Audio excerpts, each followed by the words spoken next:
Hi friends, சவக்காட்டு சமையலில் பூண்டு கார சட்னி எப்படி பண்ணலான்றத பார்க்கலாம். சட்னி பண்ணுறதுக்கு இன்றைக்கி நான் 1/2 kg தக்காளி எடுத்திருக்கேன். அதுக்கு ஏற்ற மாதிரி 15 வரமிளகாய், நீங்கள் உங்கள் காரத்துக்கு ஏற்ற மாதிரி எடுத்துக்கோங்க. 100 கிராம் அளவு பூண்டு. தக்காளி, வரமிளகாய், பூண்டு இது எல்லாத்தையும் தண்ணி ஊற்றாமல் நம்ம நைஸாக பேஸ்ட் மாதிரி அரைச்சி எடுத்துக்கலாம். இப்போ நம்ம இதை தாளிக்கிறதுக்கு நல்லெண்ணெய், கருவேப்பிலை, கடுகு, உளுந்தம்பருப்பு, நம்ம அரைச்ச தக்காளி பேஸ்ட். இப்போது கடாய் சூடானதும் 3 டேபிள் ஸ்பூன் அளவு நல்லெண்ணெய் சேர்த்துக்கலாம்.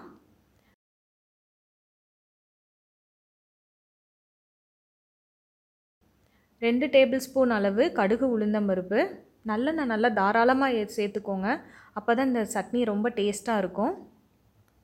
ஒரு கைப்பிடி அளவு கருவேப்பிலை. கருவேப்பிலை பொரிஞ்சதும் நம்ம அரைச்சி வச்ச தக்காளி சட்னியை இதில் சேர்த்துக்கலாம்.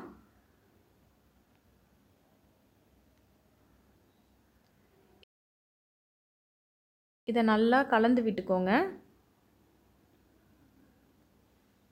தேவையான அளவு உப்பு சேர்த்துக்கலாம்.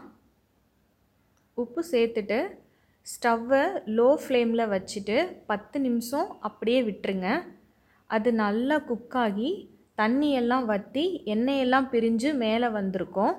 இந்த சட்னி இட்லி, தோசை, சாதம் எல்லாத்துக்குமே ரொம்ப நல்லாயிருக்கும். நம்ம நிறைய எண்ணெய் ஊற்றி செய்கிறதுனால சீக்கிரமாக கெட்டு போகாது. இதை நம்ம 1 வாரம் ஃப்ரிட்ஜில் வச்சு கூட சாப்பிட்லாம். இப்போ நல்லா எண்ணெயெல்லாம் பிரிஞ்சு மேலே வந்துருச்சு. இப்போ சர்வ் பண்ணிடலாம்.